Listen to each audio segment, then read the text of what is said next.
So as you all know, we usually start at 12:05. Just to give folks time to arrive in the room and to get on Zoom. And we take this first period of time to entertain any updates that anyone has, upcoming events or events that have been just completed, just to keep everybody up to date on items that relate to the Forever Green umbrella activity. So I'll open it up right now for folks to make comments if you'd like. And you guys all know I have a couple that I'd like to talk about, but again, I want to invite those online or in the room to present anything they would like at this time.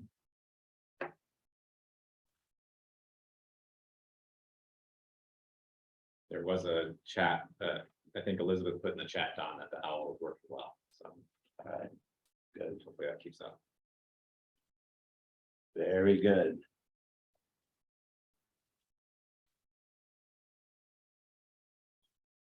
So I have a couple items that I would just like to bring up to the group. Last week, we had about 50 people here on campus that were able to tour around and introduce folks from around the world to the Forever Green initiative and the activities that are associated with it. We had 33 attaches, agriculture attaches housed in Washington. They came to the state of Minnesota and toured a number of industries, Bushel Boy in Owatonna, the sugar beet industry, and on and on. And their first stop was here on campus to visit the Forever Green initiative. So we were very appreciative to the USDA and the Department of Agriculture, including us on that tour. And we found that there was great interest in the work that we're doing here. And we're getting several invitations to have follow-ups with various countries. And they are thinking about bringing a group of academics and industrial folks to Minnesota over the next number of months just to visit with you guys. So the event basically included a presentation and an overview of the Forever Green initiative and all the partners. We then did a field tour.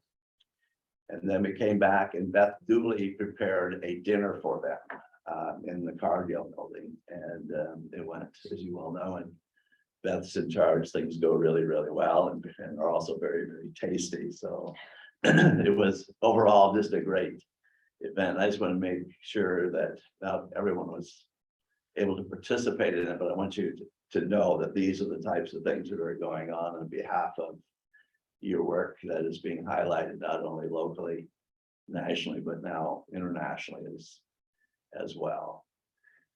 Go ahead. Did you see that in the college profile this week, they did a write-up about that too?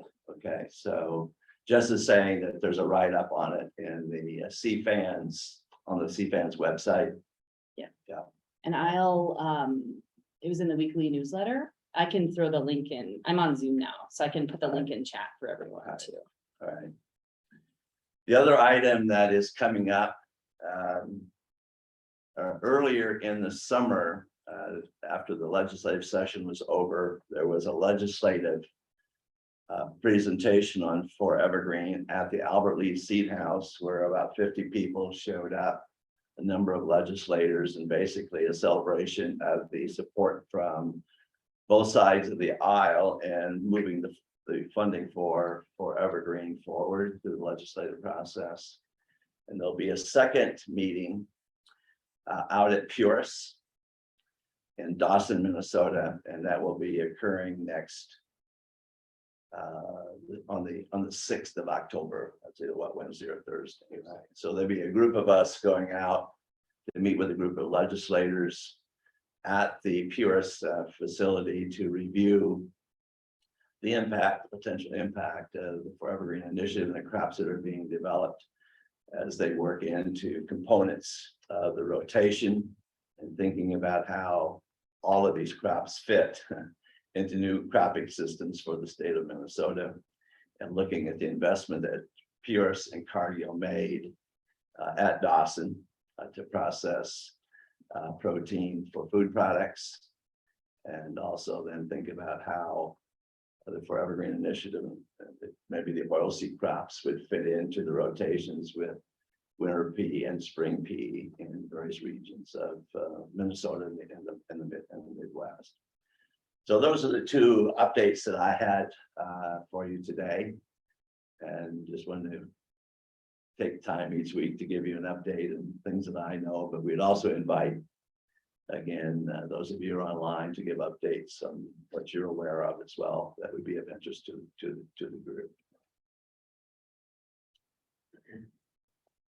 I just remind everybody that there's an RFP out now with applications due at the end of October.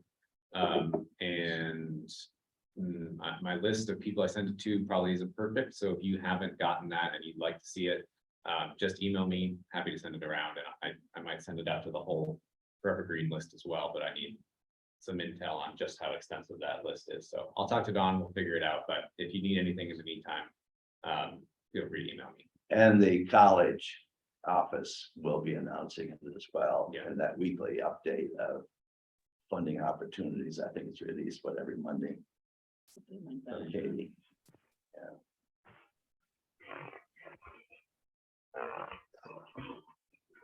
So today we have Josh Gamble with us.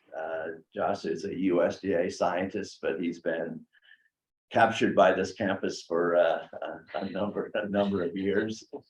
And we're really glad to have him part of the overall effort and the connection to the USDA program as we go through and look at the discovery of new crops for the agriculture system, and in his case, looking at the impact, greenhouse gas impacts of these systems, and further studies on ecosystem services. So I'll turn it over to you, please. Thanks, Don. Appreciate that. Yeah, thanks everyone for joining today. And I'd acknowledge here we also have Jake Kundert, who's a PhD student who's working on this project as well, and Jess is here as well. Gesch is a co-PI on the project. Jake Jungers, I believe, is off frolicking in the boundary waters today. He's also a key member of the project. Yeah. Sounds nice in this beautiful fall weather. Also acknowledge Russ, Gesch, and Samantha Wells. They've been instrumental on this project in terms of helping us manage our winter camelina system at the field scale. And of course, Craig Schaefer on all matters alfalfa. Managing 40 acres of alfalfa was a new thing for me. So always good to have Craig's input on those sorts of issues. So yeah, today we're gonna I'll give an overview of the project, and I think for those of you that have been paying attention the last couple of years, you're probably familiar. We presented a couple times on this now. As Don mentioned, one of the large focuses of this project is looking at greenhouse gas emissions and the carbon balance of forever green crops integrated into crop rotations that might be fit for Minnesota. And we're doing this at the field scale out of necessity. So doing some work with eddy covariance gas fluxes, and we need this large scale to put those systems out on the landscape. And so with that, we decided, well, there's an opportunity here then to look at some of the other field scale responses beyond just the ecosystem services, right? How does yield vary across the landscape at this scale? What impact does this have on the economics? And then thinking about soil health too. So what sorts of things can we look at this scale that doesn't necessarily pan out at the plot scale, right? Let's see. Oh, there we go. So yeah, I kind of just went over this. Our objectives are really to integrate these novel forever green crops into rotations. We're focusing on carbon dioxide, water, and energy exchange, and using this information to calculate net ecosystem carbon balances. And I'll talk a little bit more about the carbon budgeting, different approaches that we're using. So we got into this project and sort of, I guess we knew this at the outset, but really getting into carbon accounting, you sort of open a Pandora's box, right? And so part of this has really been focused on methodologies and how do we reconcile methodologies. And I think probably most folks on the call and present here in the room know that this is an issue of emerging importance, right? There's a lot of focus right now. I think everybody was aware of the Climate Smart Commodities program and all the money being invested in what we're calling climate smart agricultural systems, but how we account for carbon and emissions in these systems, how we measure, report, and verify is of key importance in all this. So this, I think our project is well positioned in that. And then again, the soil health questions, right? We know, water and plant productivity are, water moves across the landscape in different ways, and this influences our soil processes. So how do forever green crops impact soil health across the field scale? Jump right into our project design. So we're using a paired fields approach, excuse me.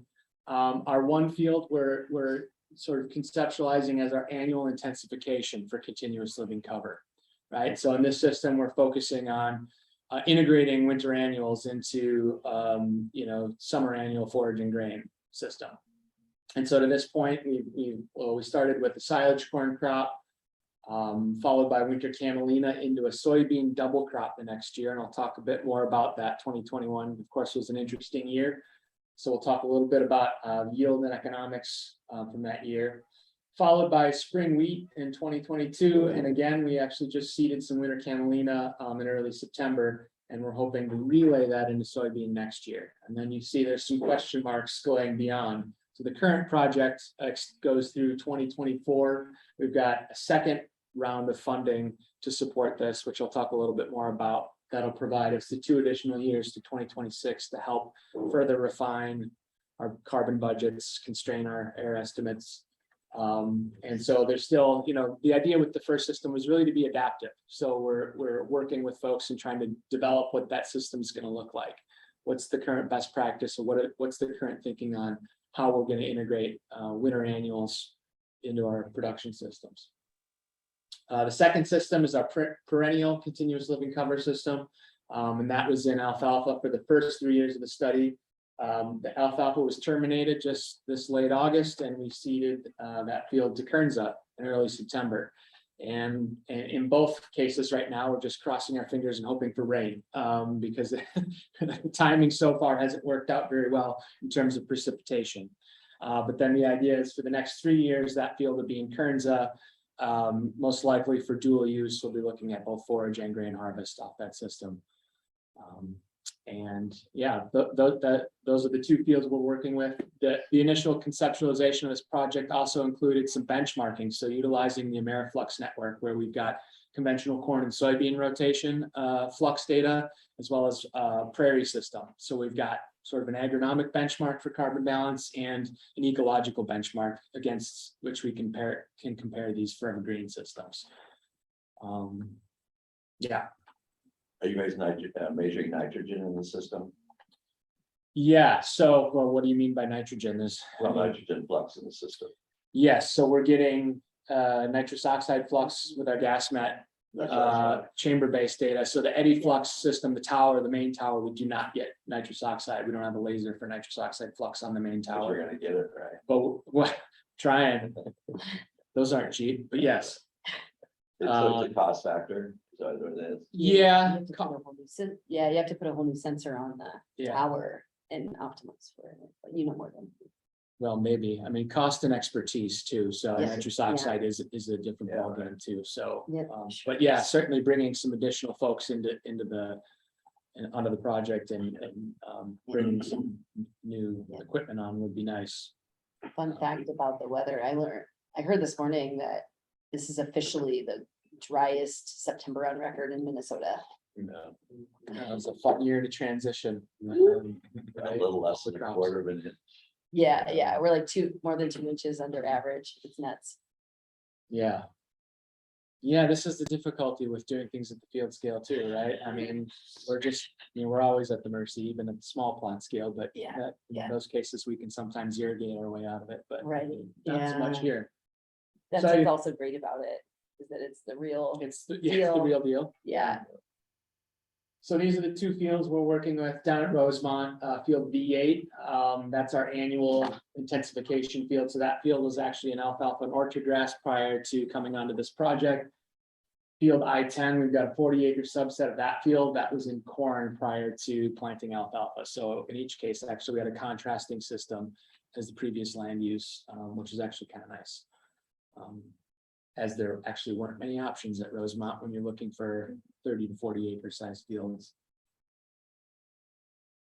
So this is our field V8, it's 27 acres, as I mentioned previously, in alfalfa orchard grass. And you can see we've got the yellow points here. These are our sample locations. So this is where we're assessing soil carbon, well, beyond soil carbon, I guess all the soil responses. We're sampling every spring at those locations. Those are also the locations of all of our plant sampling, so yield, LAI, height, and so we're continuously monitoring. And I'll talk about actually the chamber work with the gas met is at a subset of those points, and I'll show those in a minute. Again, field I-10, this is our perennial system. Currently going into Kernza. So yeah, now I just want to touch briefly on this issue of carbon balances and measuring soil organic carbon change. So the classic method, of course, is soil inventory, right? You go out and you collect deep soil cores at time point A and time point B, and you can estimate a change in your carbon mass over time. And that's been the traditional approach for many years. There are a number of issues with it, especially when we start getting into changes in soil bulk density and actually just directly estimating the actual bulk density, how much soil you're working with and how much carbon is actually there. It's not a trivial question. And so I've got another slide where I'll talk a little bit more about this, but that's the first method we'll be using. And then we've got two more carbon budget methods. And these would be gas flux based. So our first being the eddy covariance method, right? So we've got a infrared gas analyzer out in the middle of the field where we're continuously monitoring carbon dioxide and water vapor flux. So the figure on the right kind of shows this conceptually, right? So we can measure the photosynthetic flux going in, that's the GPP, the respiration losses, both autotrophic and heterotrophic losses coming out of the system, right? From those two gas fluxes, we get a net ecosystem exchange of CO2. Then we can account for what we're harvesting, any carbon we're removing in forage or grain, and any manure that might be going onto the soil would of course be carbon addition to the system. We don't have any manure in this experiment, but with all these inputs and outputs, we can calculate a net ecosystem carbon balance, right? And this sort of infers what our soil carbon change should be. Now, the trouble is that we don't often have good agreement among these methods. The third method is another carbon budget method where we're using the chamber-based instrument, a gas met, and sampling various points out in the field. And this will help supplement our respiration estimates in the overall carbon budget. So so one of the things we're really focusing in on is reducing our error, right? Constraining our error estimates, and how do we best account for changes in carbon balance in these systems. So we're measuring soil carbon down to 90 centimeters every year. And then we've got a variety of other analyses that are being conducted as it relates to physical structure and microbial mediation of fluxes. So Jake Kunder, who's with us today, will talk a little bit about some of his work looking at extracellular enzyme activity in this field or in these fields. Got our eddy flux instrumentation. So as I mentioned, we've got a tower in each field where we're continuously monitoring CO2, water vapor flux, and energy balance in each of the fields. That's just showing the tower locations. So I want to get, to touch again on this issue of error. So this is actually some data from a previous study that I conducted with John Baker and Gary Fireeisen. We were looking at long-term carbon balances and dairy forage rotations. And the figure shows the change in soil carbon to 90 centimeters depth in the sort of aqua color, and then the calculated net ecosystem carbon balance based on the flux data for each year, right? And you can see, I guess the first thing that jumps out is the confidence bounds on the soil sampling, right? It's pretty large, and that's fairly typical. And the error bounds on the net ecosystem carbon balance are there. They're much smaller, but I would, say that doesn't necessarily account for all the systematic bias that can occur in that data, right? This is really based on the things that we, the known error, right? And there is systemic bias that's not accounted for in that error. But you can see that they track fairly, well with each other, sort of directionally, but you get two really different conclusions from each of those data sets, right? So if you look at the confidence bounds on the soils data, they include 0, right? Beginning to end. So that would suggest no change. Whereas if you sum up the differences, these 4 years from 29 to 2012 are in silage corn, right? This data suggests our silage corn system loses about 4 tons of carbon per hectare per year, okay? Last 3 years are alfalfa, we had slightly negative carbon balances there as well. This is an irrigated system too, I should mention. But if you sum that up, that's a pretty substantial carbon loss over this 8-year period. And so while it looks on its face that the data track, okay, reasonably well, they're telling two different stories, right? So this is part of the issue. And so when we start thinking about all the new carbon accounting programs, all the different protocols that are coming online, and how do we assess, what's climate smart, what are the emissions, what's the carbon balance of our agricultural systems, these questions matter. And if soil sampling is our standard, it's going to be difficult to discern changes, right? If that's the only thing we're using, which I think it certainly needs to be part of the picture, of course. Oh, I'm going to back up 1 second. And so, some of these discrepancies, as I mentioned, are due to, sampling error in our soil carbon and bulk density estimates, right? That's a big source of variation, but also assumptions in our eddy flux data and processing. There's a certain set of assumptions that's made. There's not a whole lot of standardization yet in sort of post-processing that data, and those assumptions matter. Sampling depth versus flux depth. How deep are we sampling our soils? Where is the CO2 coming from that we're measuring at the tower, right? Some of that CO2 gets dissolved back into soil and water, some of it's lost in drainage, right? So how deep should we be sampling if we want a correspondence between our flux towers and our soil sampling estimate?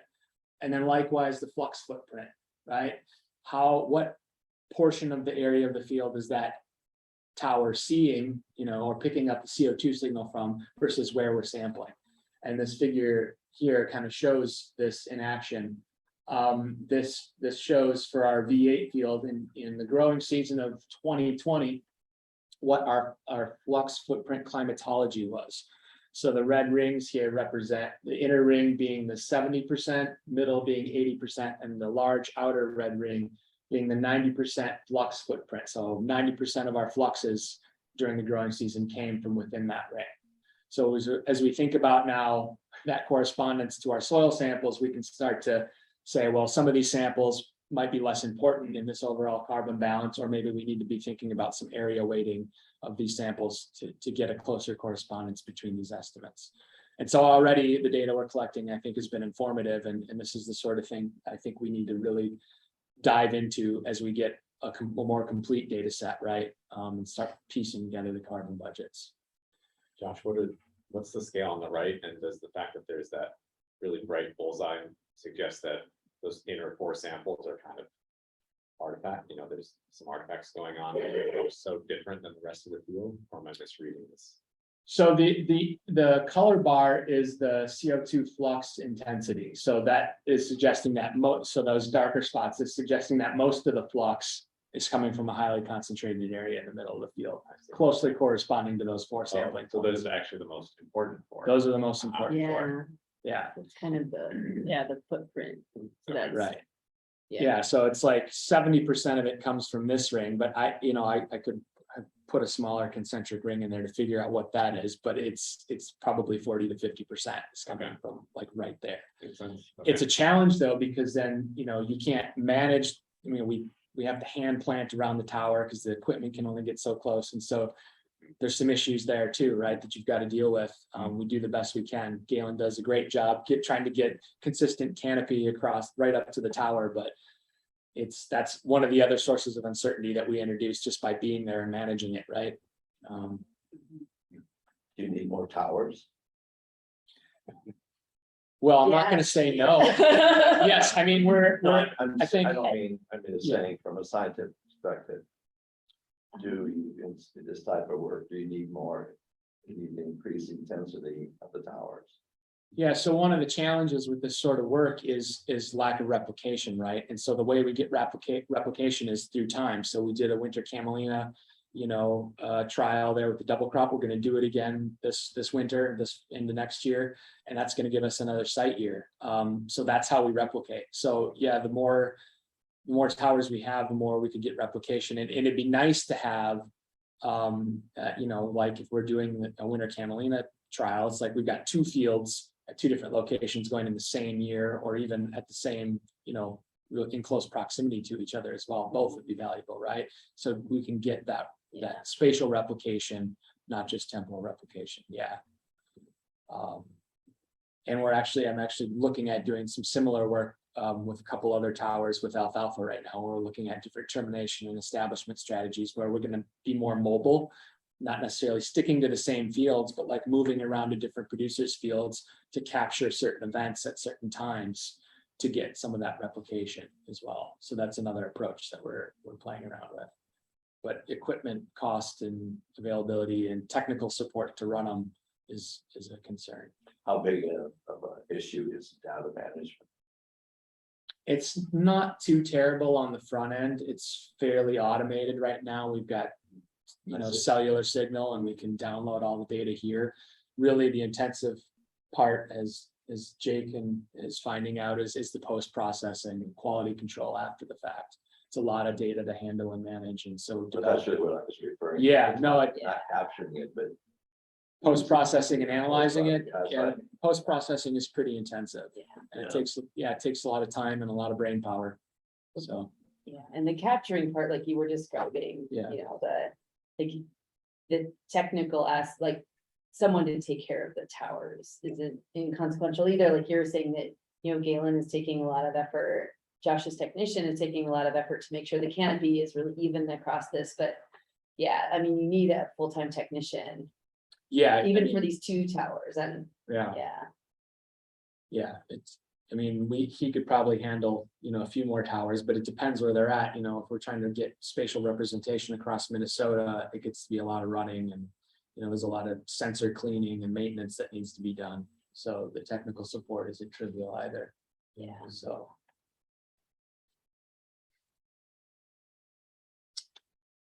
gas measurements, I won't get too into this because Jake will be talking more about this, but we're doing this at a subset of the locations within the field, 12 points per field, and this is being done bi-weekly throughout the growing season to look at the respiration fluxes across the field. And again, this will be used for comparison to our flux tower measurements, and again, helping us constrain our estimates for CO2 loss.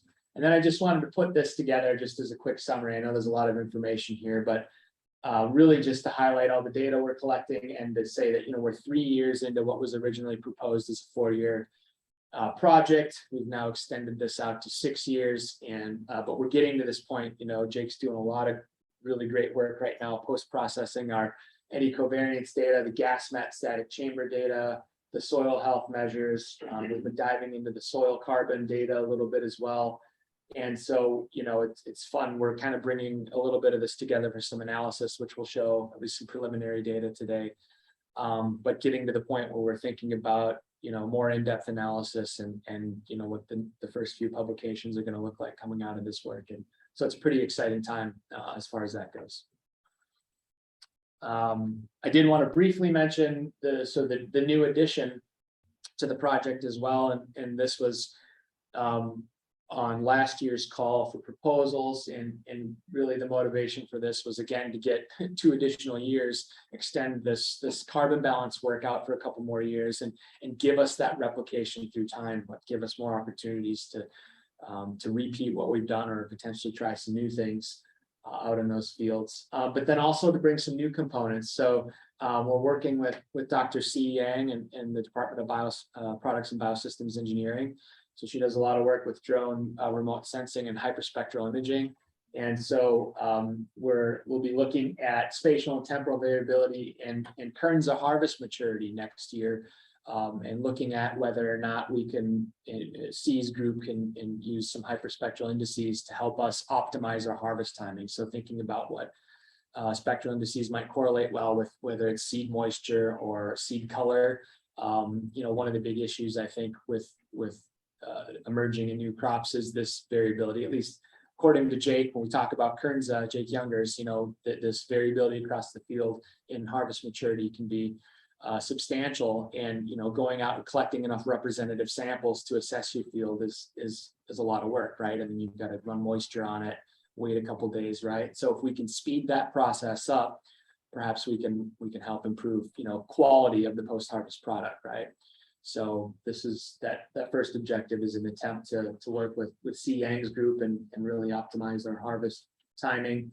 And then the other cool part, I say cool, that also means labor intensive part of this is going to be the crop root biomass. So again, thinking about our carbon budgets and constraining some of our estimates, that what's happening below ground with the plant component is also important. So getting out next year at a number of time points and doing some deep soil coring with our hydraulic probe and washing cores and estimating root biomass. We'll be doing that in both winter camelina and Kernza next year, and estimating root carbon contributions, again, as part of our larger carbon budgeting work. The shovelomics of it. So yeah, we've got a little bit of preliminary data to present today, and again, I would just emphasize the word preliminary.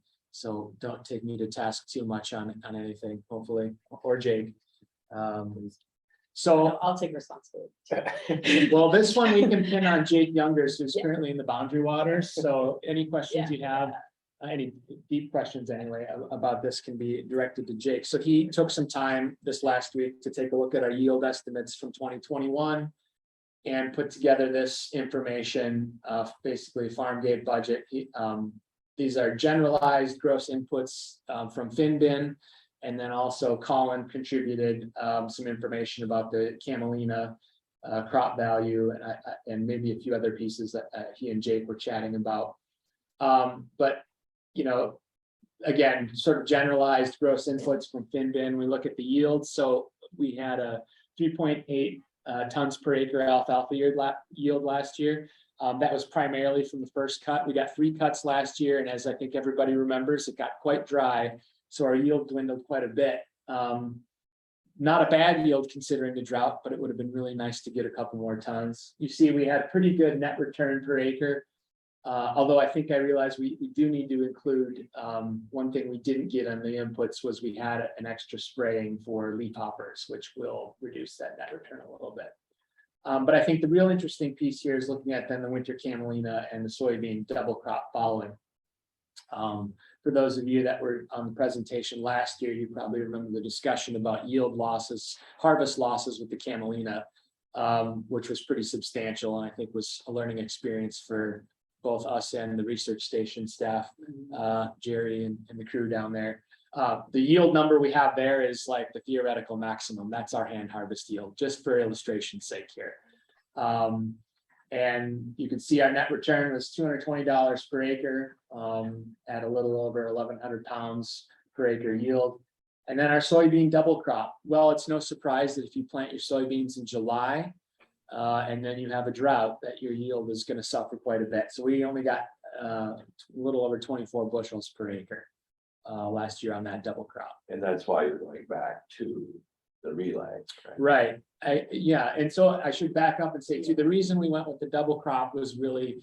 At the request of the Camelina group, and really this focus on seed quality too, like we wanted to get, a good seed harvest off that Camelina, and so the decision was made to go with the double crop for that first round.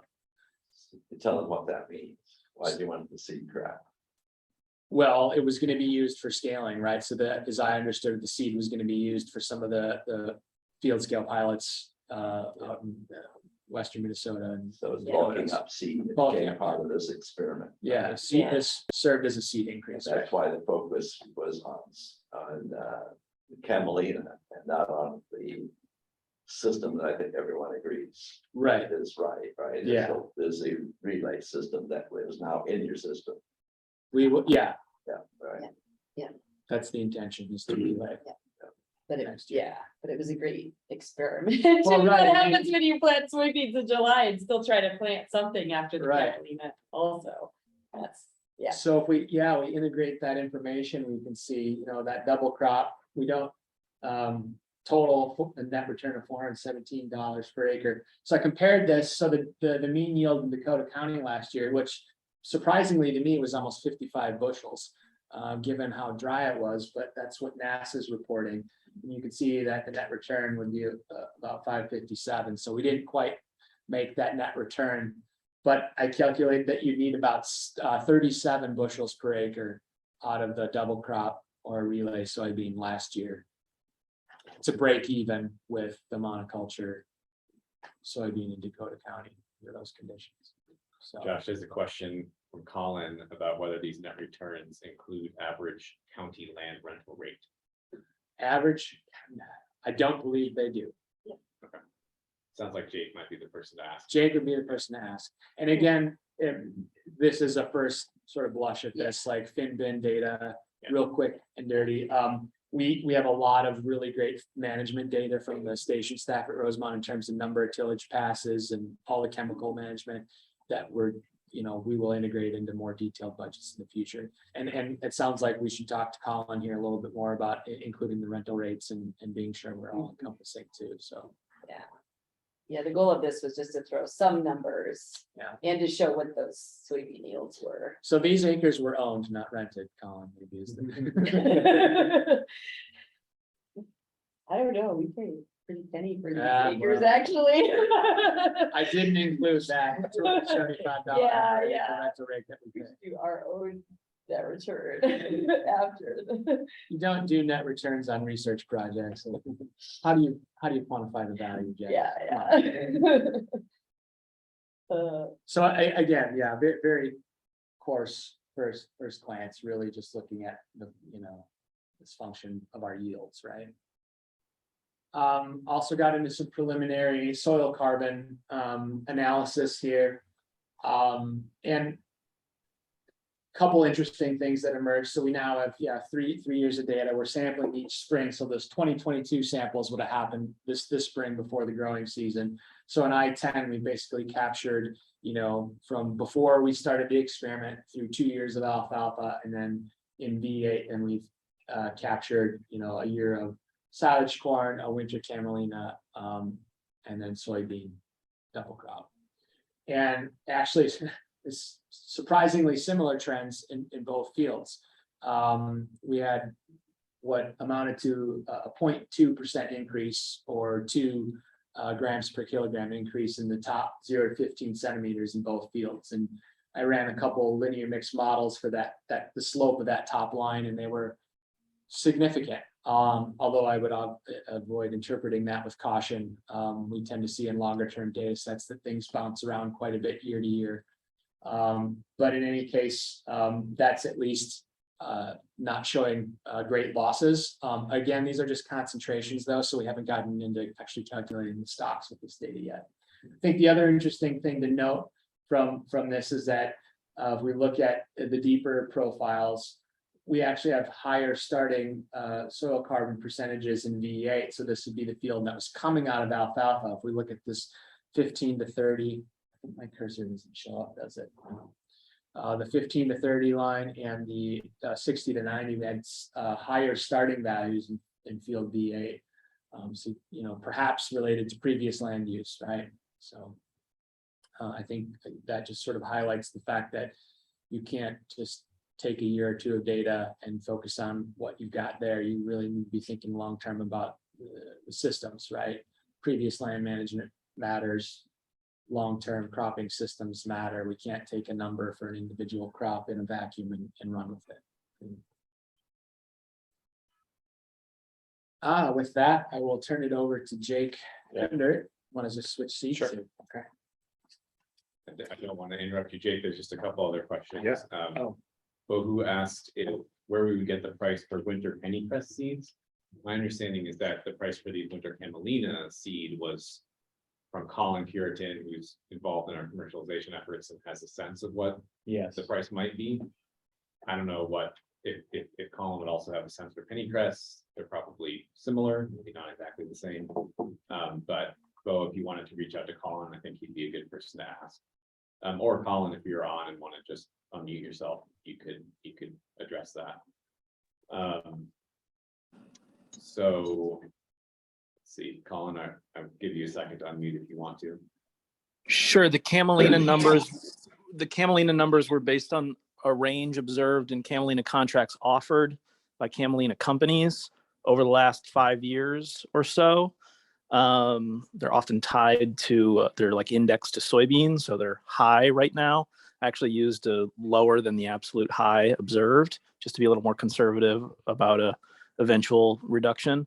Commodities prices, I don't have observed prices in pennycress yet, but I think our NDA with covercress might allow us to ask for like baseline price expectations if we go through the right channels. Cool, thanks, Colin.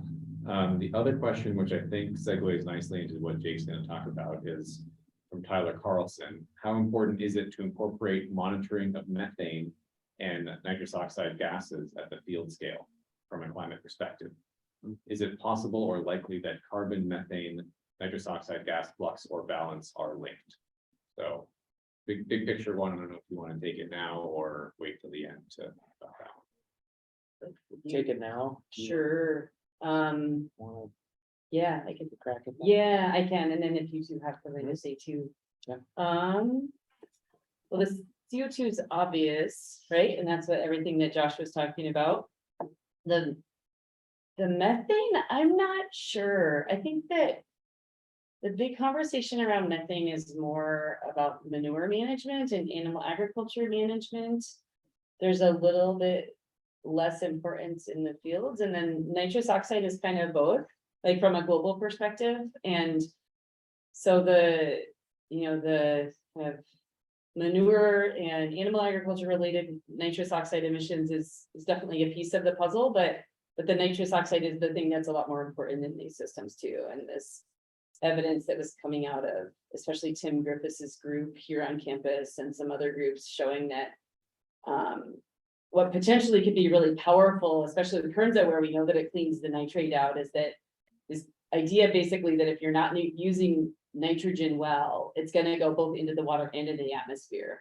And so, Tim Griffiths had a student a few years ago who was able to trace nitrous oxide both directly from the soil and also from the water. He actually moved down the Mississippi, and It's a cool project. it was a super cool project. And yeah, it was a super cool project. And so he canoed down the Mississippi, and he also went to all these different, smaller streams, and showed that kind of the closer he was to farm fields, the more nitrous oxide he got. And so I think that's becoming kind of really important evidence in the whole scientific community of pinpointing where nitrous oxide emissions come from, and then how do we start to cope with them. Mhm. So so studying them in these systems, I think is really interesting and really relevant. Back to the methane question, another thing you could keep an eye out for is Dylan Malay's work in our department. He actually got funding to way cooler than if we could get one of these done. You were asking about more eddy flux fields. If you could get an airplane out of you. He has a project where he's able to hire an airplane to fly and monitor methane across the state. because our northern wetlands and peatlands and the agriculture up north is that when methane starts to become more of an issue. So in your question, you're right that methane can be really important. I think in this study, it's less important, but when we start talking about draining peatlands to farm, methane becomes a huge question.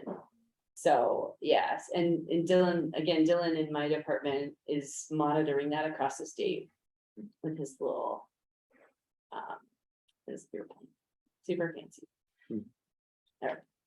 Yeah, I think generally the thinking with methane and upland production systems is it's the methanogenesis is pretty trivial. You start getting into undrained soils, Yeah. and heavy high organic soils that are undrained, and then you can get, methanogenesis. Yeah. I worked on a project as a graduate student of an agroforestry system that was repeatedly flooded, and I suspect that probably was a source of methane here and there. Yeah. But in situations like this, where we've got really good drainage, methanogenesis within the field is pretty low. But yeah, the livestock issues, that's where a lot of it comes from. Yeah, and also when you're, just one more, I think, since you brought up methanogenesis, where you're throwing a system out of whack too. So upland systems, you also might imagine that, because in an upland system, there's a lot more anaerobic microsites than I think we often think about, but maybe it's balanced more because there are a lot of aerobic soils also. It might, any methane being created through methanogenesis might be, it's more likely that it's balanced out by the methanotrophy as well.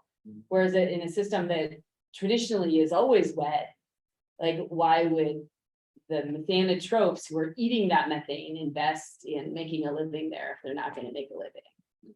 So Can nitrous oxides be measured in that airplane system? I should find out if he is or not. I know he's measuring methane, he might be measuring VOCs too.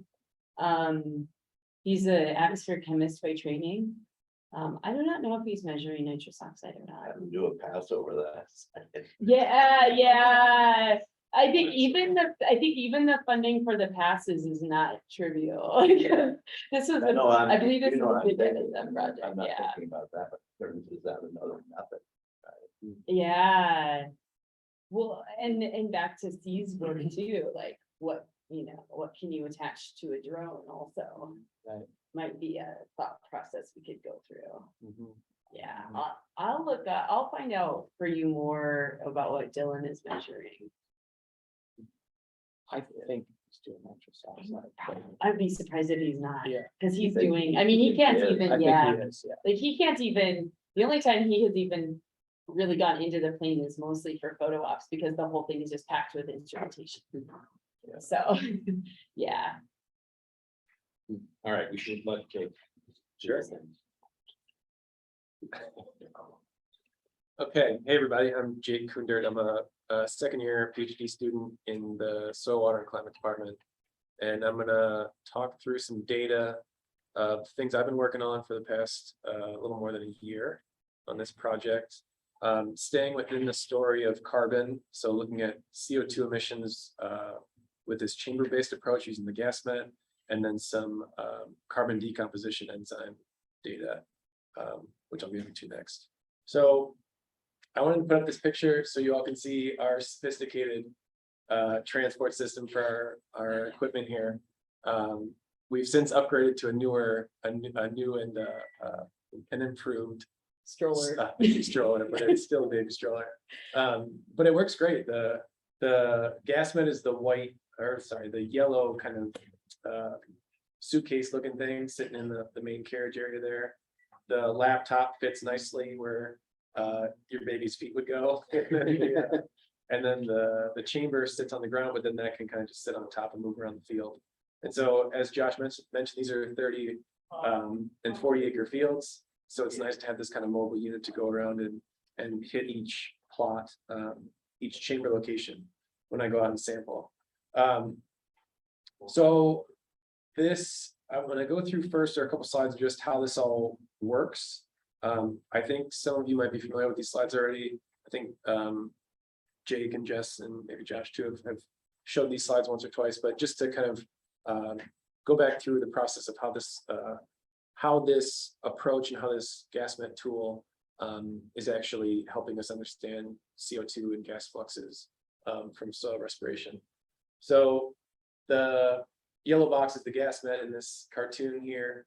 And then there's the kind of gray chamber and the plant within it. There used to be an extension in a previous design, but we've chopped that off for where we're at so far. So it's just that chamber, and then the tubes are going. One is a sample into the gas vent and one's a sample out. So that gas vent is constantly cycling gases that are collecting inside the chamber. And then we're making measurements every 20 seconds. So you can imagine over time, there's respiration coming from the soil. That respiration is collecting inside this closed chamber, and the concentration of gases that we're measuring are accumulating over time. So I mentioned we're sampling every 20 seconds. The gas vent is just taking a snapshot of the concentration of gases that we're looking at. How long do you stay at one site? 6 minutes at each site. It's 6 minutes. Yep. And so over that time, there's a greater accumulation of the concentration of the gases. So 80 seconds, it's more. At 120 seconds, it's more. And then what we're doing is measuring that rate of increase in concentration over time, and that being a way to look at the flux of gases based on the respiration of the soil. So having said that, I'm going to go into data from last year, 2021, for both the perennial field and the annual field, and overlay some of the management events that occurred and kind of see how How fluxes many are. times do you measure in a season at that same site? So it's bi-weekly samples from April, May through late October, early November. It's the same spot. Same 12 spots in both fields. So 24 locations repeated bi-weekly throughout the growing season. So look at the perennial field first. So this is the arrow bars are the variability across the 12 plots. The y-axis is the CO2 flux, and then the x-axis is the day of the year. And so you can see this, and then the dotted lines, the dotted black lines are the 3 harvesting events throughout the year. And then keeping in mind there was a drought, of course. So, it's possible that the respiration was possibly reduced because of low soil moisture. But generally, it seems like we see this, large flux in the spring when the alfalfa is actively growing. And then it seems like after each cutting, there's kind of a knockdown, a decrease in the CO2 flux. And then it kind of bounces back to some extent.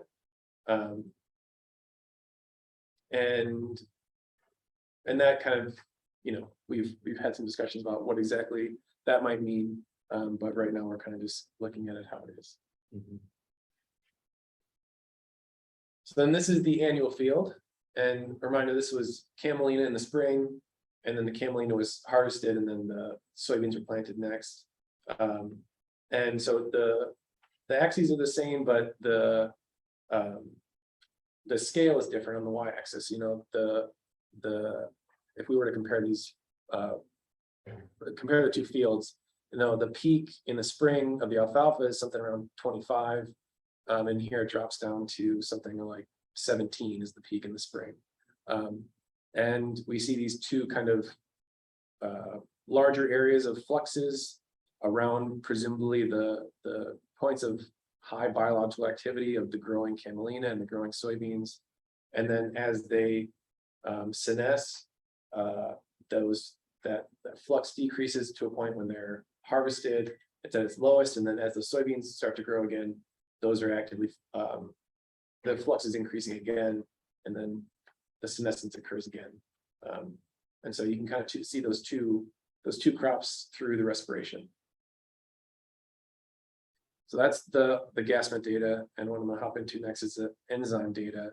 But I want to stop if there's any questions yet. Yeah, so is one way to interpret it that when the plants are rapidly growing, there's lots of labile carbon compounds going into the soil that are then quickly respired, or how else do you think about this? Yeah, it could be that there's, that activity is just kind of really activating the soil microbial community, and it's allowing those flushes of CO2 to be happening, or it's just more active.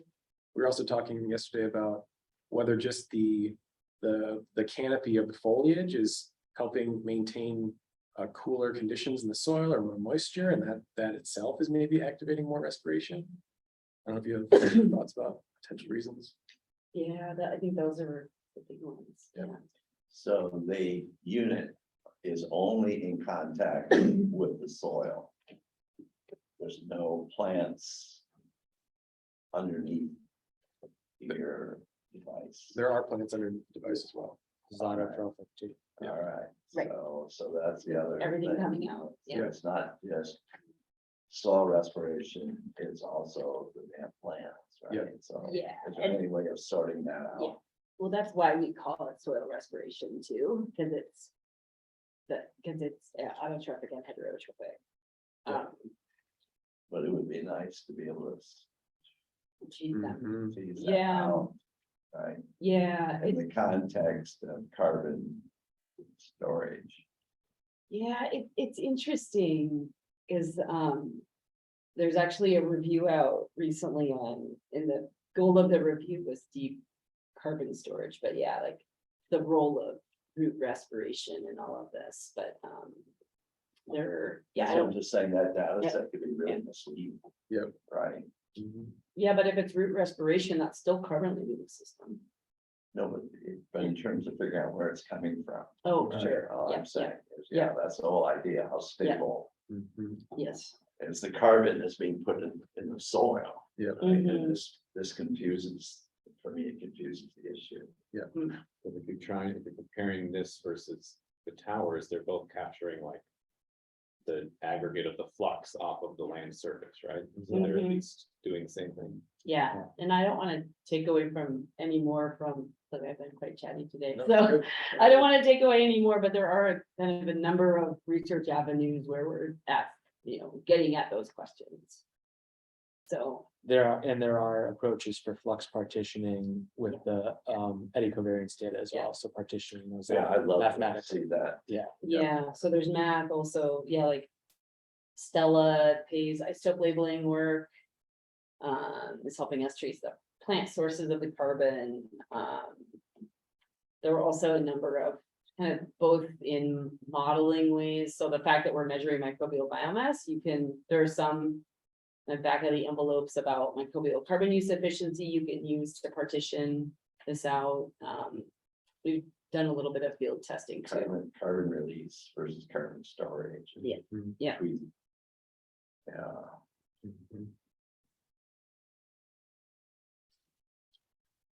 Okay, so I'll jump into the extracellular enzyme activity. So we've been looking at essentially carbon decomposition enzymes, phosphorus decomposition enzymes, and nitrogen decomposition enzymes. But just to continue with the carbon story, I thought I'd just focus on beta glucosidase, which is a cellulose decomposer. And I found this beautiful picture of it. I wanted to include. So just a quick primer on beta glucosidase. Cellulose is the most abundant carbohydrate in plant residues, so it's a really common source of carbon for soil microbes, which is why we focus on it in terms of thinking about carbon cycling in the soil. So cellulose itself is just these long chains of glucose. But if you're a microbe, you can't eat this big cellulose polymer. What you want is this little glucose that's kind of stuck in this chain. And so the reason you use enzymes is that enzyme is going to go find that cellulose chain, and it's going to act like a little bit of a Pac-Man. It's going to go and kind of chop off those bonds that bind the glucose molecules together and just eat them all up. So then that glucose is freed up. It's small enough it can be consumed by the microbe itself and brought through the cell wall.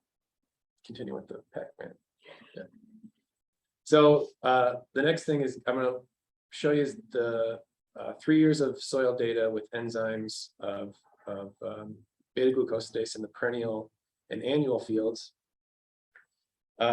So the year on the x-axis and then beta glucosidase activity on the y-axis, annual field on the left, perennial field on the right, and then the color boxes are the different depths. So we sampled 0 to 15 centimeters 15 to 30, 30 to 60, and 60 to 90. And just a reminder of what Josh had mentioned before about how these fields had kind of a contrasting site history. So the annual field was a perennial alfalfa field. The perennial field was in corn. So you can kind of just think about, pre-2020, these soil biology changes slowly. So we're kind of viewing these changes over time, but also taking into account what the previous site history was and how that could contribute to what the current biology is doing. So there's not a lot of change happening so far. It seems like in both fields, the most active depth, the 0 to 15, most microbial active depth, that top soil 0 to 15 centimeters, is staying pretty level. There's a little bit of a trend up in the perennial field. The one thing I think is interesting is that the 15 in if you look at the 0 to 15 in both fields, it seems like the annual field is at a higher activity than the current perennial field. And that could be just an artifact of the previous site history of the annual field now being a perennial field in the past. But at that 15 to 30 depth, it seems pretty consistent across both fields. And then the bottom two depths, I should mention too, we're sampling to the full 90 centimeters in the first year and then the last year. Yeah, originally it would have been 2024 or 2023 would have been the fourth year, so beginning and ending, but now there's some decisions to make, I think, too, whether that's gonna go to the 2026 or whether we need an intermediate sampling at depth or. Yeah. So that's why that data is missing in 2021 and 2022, is we had just samples from the top two increments in those time points, Intentionally. intentionally missing. No, Yeah. it's not missing. Wasn't glad. There you go. Yeah, you have anything else to add on this, Jess or John? Well, how does that match up with root biomass? Yeah, Good question. That's why we got more funding. You need ask that to that. make sense. I mean, to some degree, yeah. I mean, it's gonna be valuable to have that root biomass data. yeah, and the microbial biomass too, and I was gonna mention that, is that having that be, the enzyme activity could mean a few things. One is that there's not enough easy carbon. Enzymes are expensive. So the microbe does not really want to use microbes it doesn't have to. So one way to interpret an increase in activity is there's not enough easy carbon, so it needs to release enzymes to get the hard carbon, the tough carbon to consume. So it's actually a sign of poor carbon availability. But it could also mean that if there's I hope I'm saying this right, but it could also mean a larger microbial population, that there's just more microbes, so there's more enzymes for that reason. What's the cellulosic content of your annuals versus the currents of roots? We don't have a cellulose analysis on the roots. But it's something we can Should, certainly right? do. Yeah, we can do a In terms of sequential detergents. stability of those roots and Yeah. how fast they degrade. Yeah, I mean, we also could look at the literature on like root quality. Yeah, with chemistry. Mhm. We've got a scientist in our unit that does sequential detergents, fiber analysis, basically. It's forage quality. Oh, We could do that. I would Roots. think, to me, as I've thought about Yeah. this for many years, in terms Yeah. of turnover rate, mhm.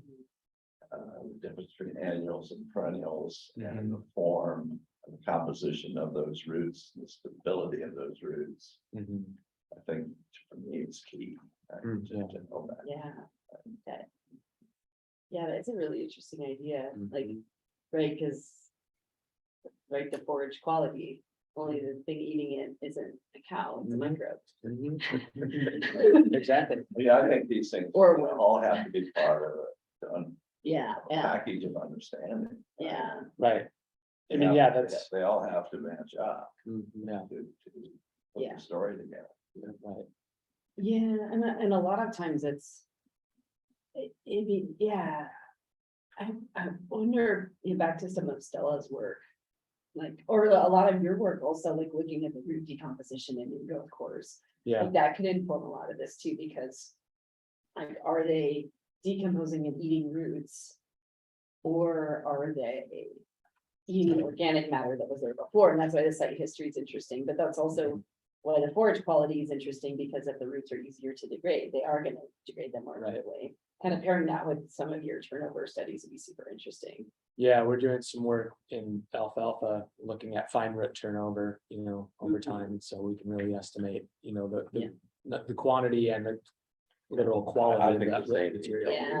all of the systems. Yeah. Yeah. Trouble is in a system like this, at this scale, the traffic out on the field to get.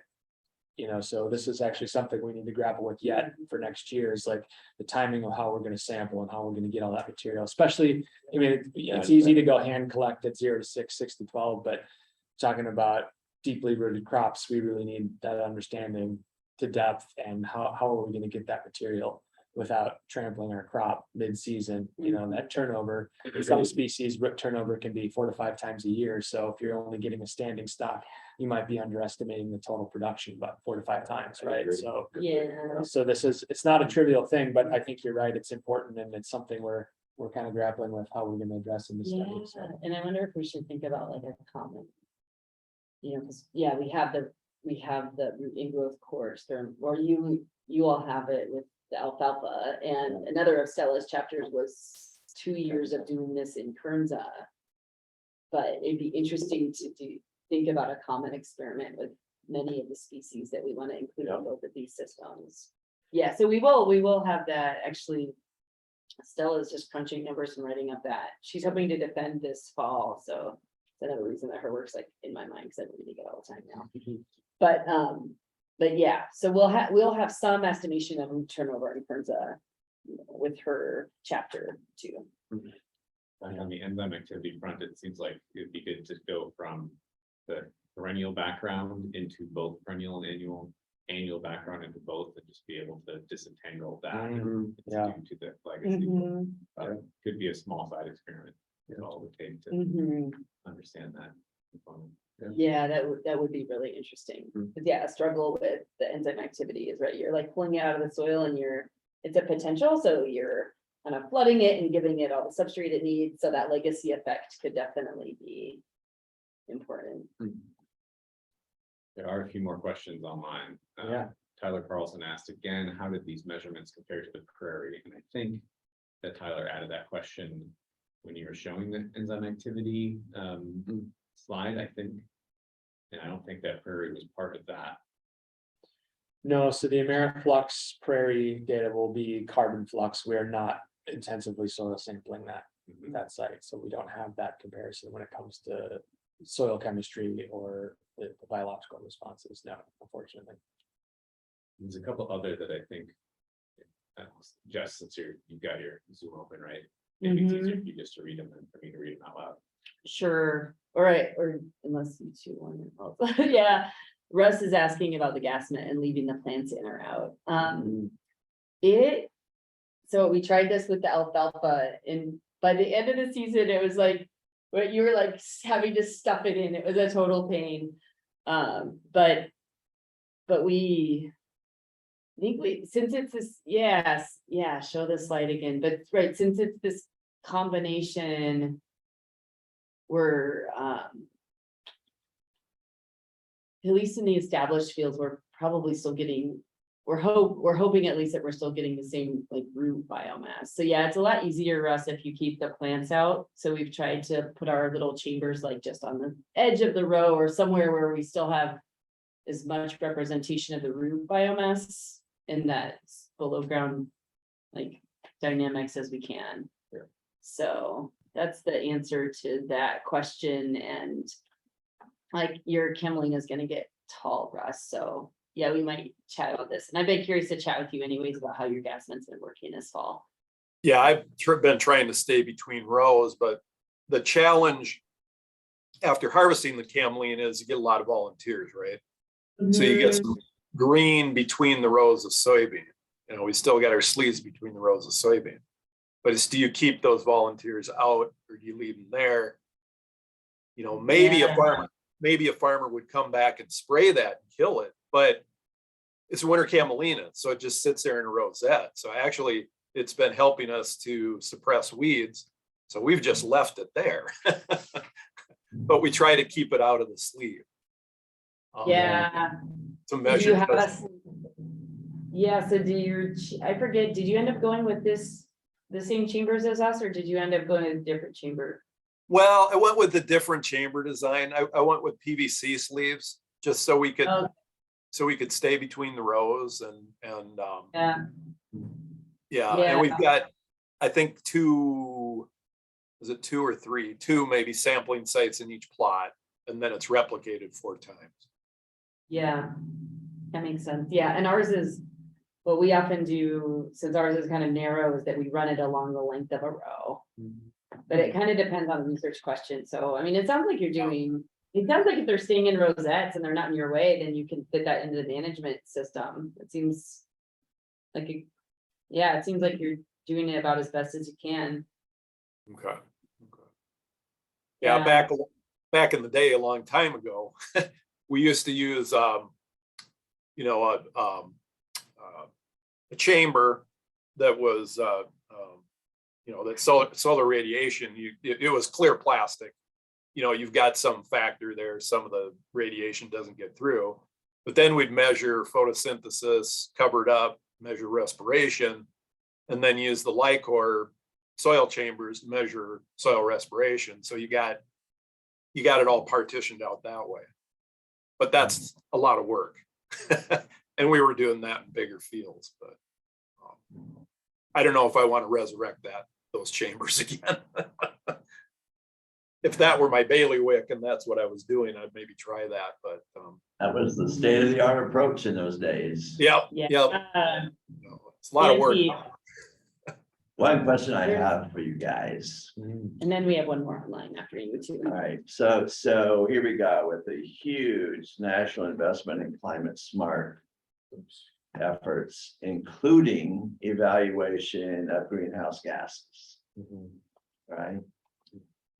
So are you guys tied to any of those teams that are doing that work? And do you guys know what technology they are planning to use in those big programs? Talking about the climate smart commodities, all the Yeah, projects that they got have to funded. measure, measure greenhouse gases. Yeah, And how are they doing it? You know, based on what you guys just showed me, well, good luck with that, right? That's On what a I would large say. scale across the country. Well, what are they planning to do? Do you guys know? no idea. So as a matter of fact, we were prohibited from participating in any of those. I said we, when I say we, I mean USDA ARS. So I couldn't be a part of any of that work, Yeah. which was a mystery to me. As to why, but so we're not involved in any of that. In terms of, yeah, what you're talking about, at scale, how are they gonna do this? No Good idea. question. I've got some I idea mean- from being part of those discussions in my previous job, and I think one good example is this organization called Yardstick, which is a new startup. Yeah, Christine Morgan of the Soil Health Institute is on their board on the technology development side. What it is like a hand drill unit that you would go drill down in the soil, and it's got NIR built in, I think. So as you go down, it's reading carbon concentration. And so the idea is that you can take a ton of samples really cheaply, really quickly in the field. But all you're getting is that one time point. And you also have to wonder about the calibration of that instrument, which is relatively new. yeah. So I think what most of the projects are going to do is a combination of something like that, rapid in-field sampling and modeling, which we all know has its challenges as well with getting these sorts of Yeah. carbon changes right. So Can we get one of those units? I know the guy could, Let's he get could one. come and work on our plots potentially, yeah. No, just give us one. I mean, another thing we could do is that there is an NIR machine around that we could, if we ever had capacity, we could think about doing our own internal calibration. The issue, yeah. It's not, yeah, Right. they're. The issue with those approaches, and I've Just seen working that with stuff. Varus is another one, and there's a group in Italy who published a couple papers. So they have a penetrometer on there to measure resistance and this correlation between penetrometer resistance and soil bulk density. Again, Mhm. soil bulk density, soil bulk density, soil bulk density. And so that's where the issue is, I think. like the NIR work I'm less familiar with, but I'm sure you can get pretty good correlations. But as I understand it, that penetrometer reading, it's pretty difficult to estimate your bulk density, especially at depth. Yeah, So again, when we're talking about calculating carbon stocks, you add a couple percent of variability and pretty soon the whole thing kind of blows up in your face. in terms of Yeah. Error.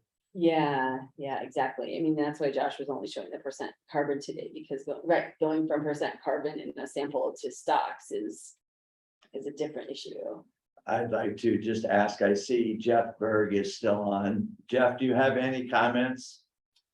And I had one more question online too. Yeah, thanks. So I was kind of relating to the USDA Climate Smart, and then as I hope most of you know, or all you know, the Minnesota Climate Action Framework was released. And part of what you're asking is, I think we're at a point here, we're starting to know what we don't know. So part of I think the USDA Climate Smart, at least to start with, is going to look, as you said, models, and then these are the practices to do climate smart activities. So great discussion, and I think that's where you guys come in to help us figure out what we don't know and what more research is needed. So I welcome that conversation. Just kind of offline or at any time. Thanks. Thank you, Jeff. I should have said this earlier during announcements, and so maybe I'll say it again next week, but the climate action framework that Jeff was just talking about, that the governor put out, mentions some very forever greeny concepts in a couple places, which is pretty cool. So managing agricultural landscapes to hold nitrogen and retain rainfall and snowmelt refers to cover crops and perennial crops in source water protection areas, which is of course something that we're working on. And then there's another spot that talks about supporting end markets for cover crops and perennial crops that keep soil covered in spring and fall, ... So very cool to see forever green approaches reflected in that state document. And you guys all know, there's a lot of us that are very comfortable with these crops reducing soil erosion, holding nitrogen in place. But this whole other area of greenhouse gases and carbon sequestration, it's, for me personally, as a scientist, I mean, I really struggle with it, right? In terms of making sure that what is going out, things that can come out of the system, is in fact true, right? And we have watching all those folks saying those things based on these data sets that we know are in many cases problematic, but there's a whole bunch of these other benefits. Right. And I don't want to get lost in our program, get lost on this debate over whether or not you can measure greenhouse gases and what that means in terms of carbon. I think we need to continue that, but in telling that story, the story is very powerful in the context of water, nutrient cycling and all of those things, right? And I don't want to go through and have something that people are projecting that in 10 years from now, it comes through now, well, that may not have been real, right? And have it distract from all of the really great outcomes that you can get out of these systems. That's For sure. maybe it bothers, I think it bothers a number of people, not just me. Yeah, but I mean, it bothers the entire scientific, I mean, Yeah. how many people are trying to figure out what does carbon do? Like and if you're interested there's a great review that just came out, and the group is focused on deep soil carbon, like they've done a lot of like radiocarbon dating in like long-term switchgrass and other perennial systems, but what's cool about this review is that it really outlines all the problems of understanding carbon and all the complexities of understanding carbon. But yeah, I think that, any little carbon molecule that trickles in, is it a big lever for climate change and emissions? That's a question. And we know that in agricultural lands, back to a previous question, it's the methane and nitrous are the main sources in agriculture. If we're talking about agriculture as a sector, like cleaning up its mess. Yeah. But, and not to pinpoint like agriculture as a sector and who should be doing that work, but But that's, those are the emissions that come from ag land, but any tiny molecule of carbon that trickles in, right, is giving all these great benefits too. If it's a root taking up nitrogen, or if it's a little bit of organic matter that's building the soil resource. So it is a really powerful story, but I also, this is like venturing way out, but I think that if we want to battle climate change, there's also like no way around. Kind of saying this also to you, Jeff, like there's no way around reducing fossil fuel consumption as a society, like there's no way around that. And so, yes, we want to pull carbon in, it has tons of benefits. There are a lot of things we also need to do in addition in society. Are there any Yeah, other Jeff questions? Jeff Berg again. So just for Yeah.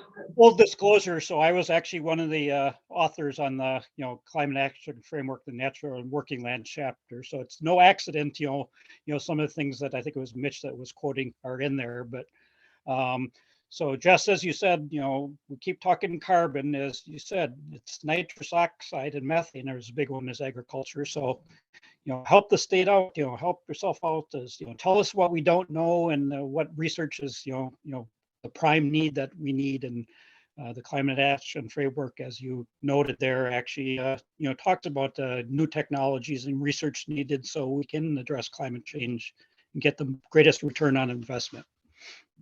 Yeah, and that carbon benefits too, like it's a piece of it too. Right, the long-term sustainability of the soil is kind of the angle I take on it, whether or not we're gonna be a significant sink, and mitigate, climate change with agriculture, but hey, the carbon balance of those soils is critically important, right? Yeah. Making sure that we're doing the best we can with residue management, Mhm. et To cetera. keep it there. Right,